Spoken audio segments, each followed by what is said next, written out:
What's the most unforgivable thing the school has ever done to your child? I was driving home from work when the principal called me. Your son was seen acting inappropriately with a 9-year-old student this morning. Please come in urgently. My jaw dropped.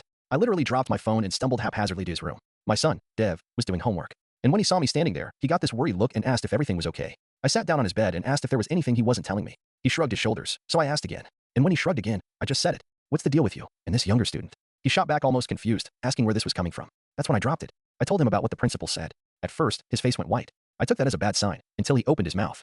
He told me, yes, it was true. Him and a younger student had a relationship, but it was closer to an older brother, younger sister relationship than anything. He went on to explain about a girl named Maya. She was 9 years old, and he had been walking her to school every morning for 3 months because older kids were harassing her on the way for being autistic. They would call her names for her stimming behaviors and throw things at her. Dev said he couldn't stand watching her cry every morning, so he started meeting her 3 blocks from school to walk with her. He'd carry her backpack, and they'd talk about her favorite cartoons. He said it was completely innocent and always in public.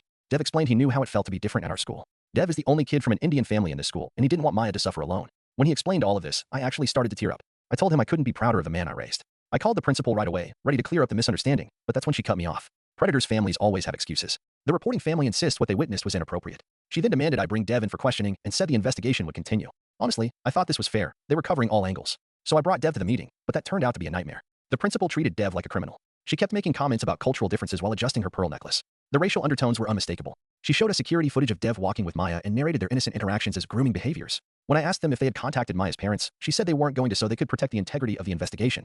Translation: It already decided my son was guilty. But I hadn't. I came home and managed to reach Maya's parents through Dev. They were horrified and rushed to the school the next morning to defend Dev.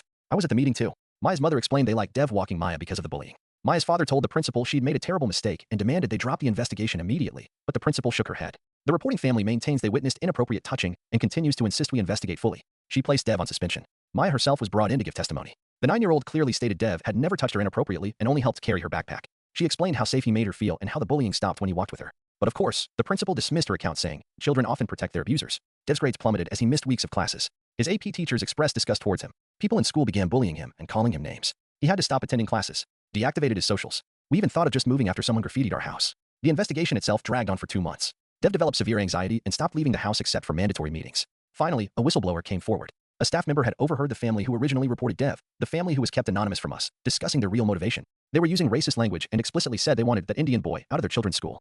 Turns out, they deliberately mischaracterized Dev's protective behavior to create a scandal and get him out of the school.